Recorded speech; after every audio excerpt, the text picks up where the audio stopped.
Welcome back to Module 1, Fundamentals of UX in Games. In this, part 2, we'll go over the UX and game development processes. The design thinking process is at the heart of UX design. It all starts with empathy. You want to empathize with your players to really understand what they want, what they need, and what they're used to already. You want to immerse yourself in their experiences that they currently have, so you understand how your game can fit into their current lives and draw them from all the other games and ways of entertaining themselves to yours. Once you've empathized with your players, you want to define what you're going to do. Outside of games, this is where the team defines the problem they're trying to solve. With games, you don't necessarily have a specific problem to solve, but you still want to have a very solid idea of what kind of need your game is responding to. What is the thing at the very core of your game experience that draws players to it? It's very important at this stage you have it very clearly defined, because it's easy to lose sight of that in the nitty-gritty of implementing the game and designing the various features for it. After you've defined the very core or the very question that you want to answer, then you start to ideate. You start to think about, okay, well, if this is at the heart of the experience that I want my players to have, what kind of art style fits that? What kind of mechanics? What platform could it be on? What kind of themes could we tackle? What kind of wrapping do we put around this central idea? This is a very creative and messy part. There are no bad ideas, at least at the start. But once you've gone through it a little bit, you want to start figuring out, okay, what would work and what wouldn't. And you sort of seamlessly transition into prototyping, where you start testing out different ideas. Once you're ideating, you might just have your thoughts in your head, write them down. But as you move along, you start scribbling things down and making doodles on napkins. Maybe you act things out. If you have napkins, you're probably eating, so maybe you have a knife and a fork and food that you can play around with to show how things move in your game. And the further you go along, the more defined your prototypes might be. You might do paper prototyping, where you draw things properly on paper, cut them out so you can swap things in and out. And even further, you start implementing them in a digital tool. For example, Figma for UX designers, or a game engine for game designers. Once you have a prototype, be it a napkin doodle or something you've built in Engine, you want to test it. So you show it to someone else, see if they understand what's going on, then iterate on it. And once you have a very, very solid idea of, okay, these prototypes work well, this is what I want it to do, and it's doing it, you nail down the implementation, with the implication that you will ship the game after implementation. The way these phases are often grouped together is understanding on one end, where you first empathize with your players and then define what you're actually doing. Ideation and prototyping phases explore. So you try out different ideas. It's going very broad to try out things and then coming back to understanding, okay, what is it that we're actually implementing through testing and implementation in the materialize phase. I went through this as a continuum. You start at empathize and you end at implement, but actually you go back and forth. It's very cyclical. You start with empathizing, and once you start defining things, you realize, oh, I don't fully understand this part. I have to go back to empathizing. And a lot of these arrows always go back to empathizing, whether by going to talk to actual players or looking at the material that you gathered, or not even to empathizing, but testing and prototyping. They form a very tight loop, and so on and so forth. Okay, that is all nice and good, but how can design thinking support game development? Let's look at the game development process. Is it similar to design thinking? It starts with planning.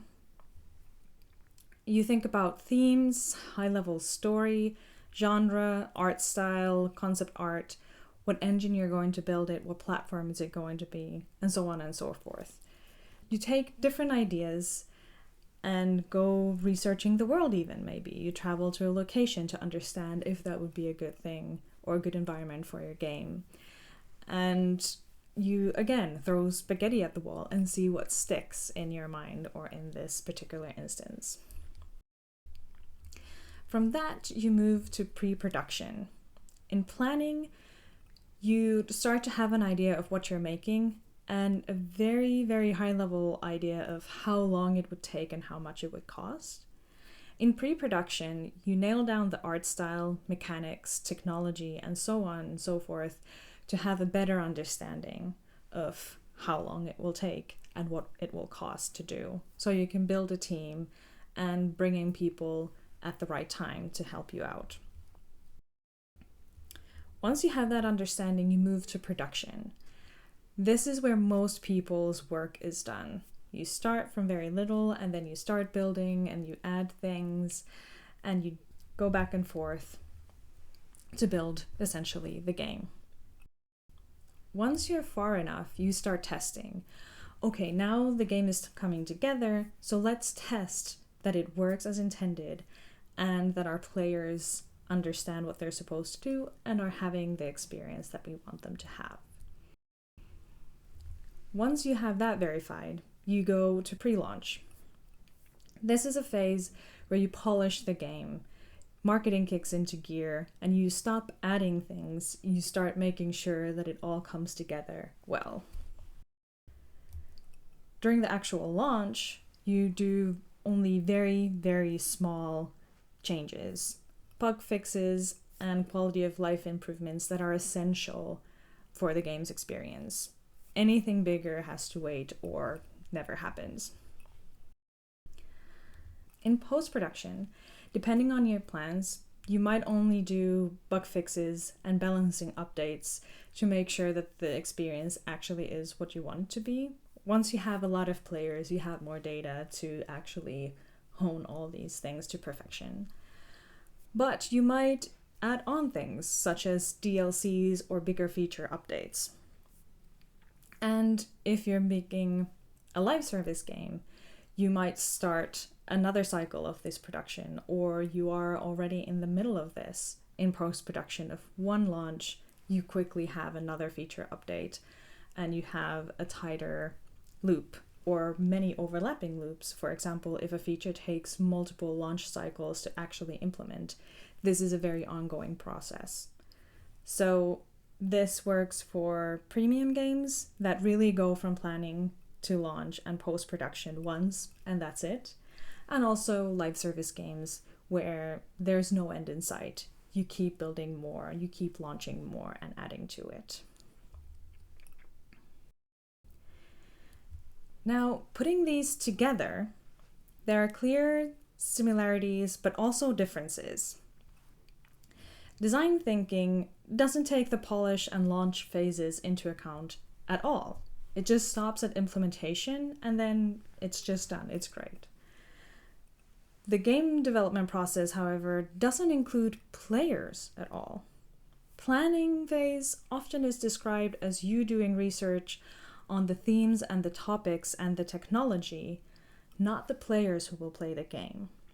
So putting these together is very helpful because they round each other out. An interesting part of this is that production and testing are flipped in these two models.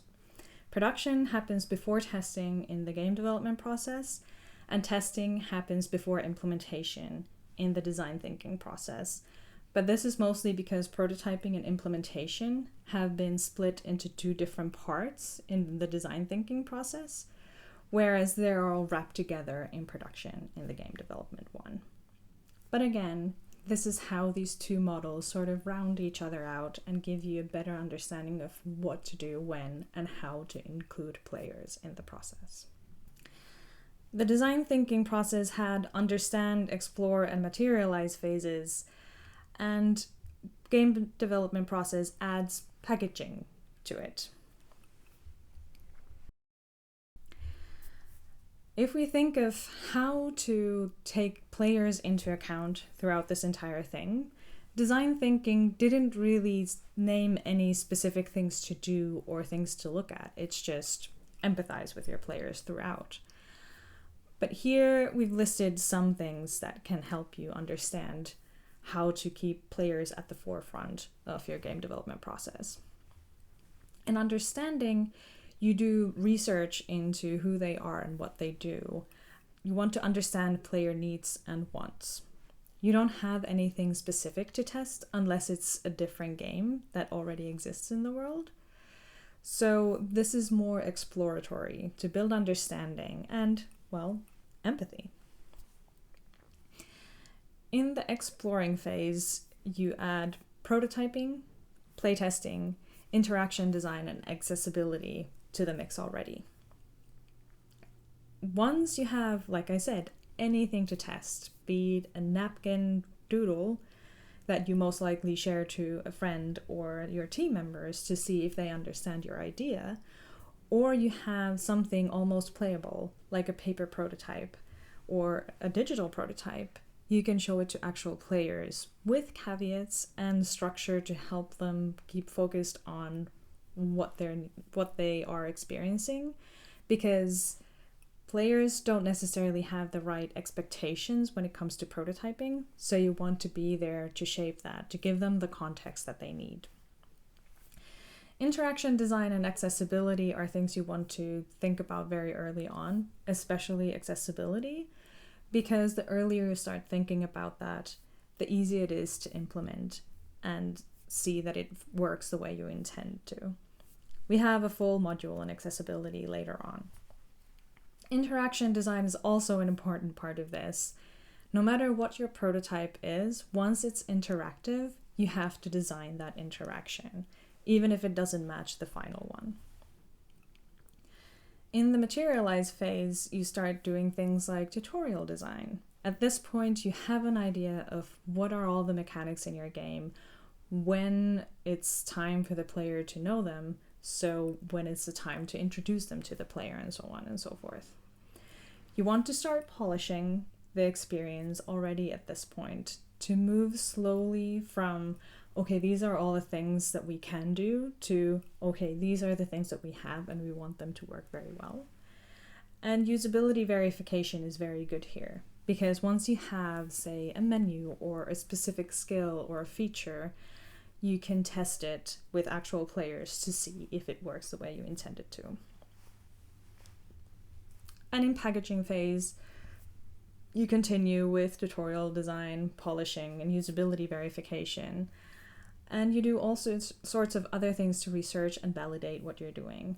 And interestingly enough, you start mapping out player needs and wants again, but now you have your specific product, so you can test if they meet the needs and wants that you identified at the beginning, and if there are any new ones that you couldn't anticipate. So, in summary, the design thinking process and the game development process are not the same, but they work very well together. There are different ways to take players into account at different phases of the game's development cycle, and I hope you start identifying and understanding what are the first things that you can test and how to test things earlier than you might feel comfortable with throughout this course. And by involving players early, you can ensure the success of your game, but you have to be careful of how you involve them. We'll go over this in later modules, but as we already sort of hinted here, You have to test for different things and ask for different things at different phases. Before you have built anything for your game, you can't show it to the player and see if they understand what's going on in there. But you can build empathy and get insights into what are important issues and problems to avoid or tackle when building your game, for example. Hope this has been very helpful. We'll go over and think back to the design thinking process throughout the course to help you really understand how it can complement the game development process. And next, we'll go over some key concepts that we'll delve into deeper in the future modules. So see you in the next part.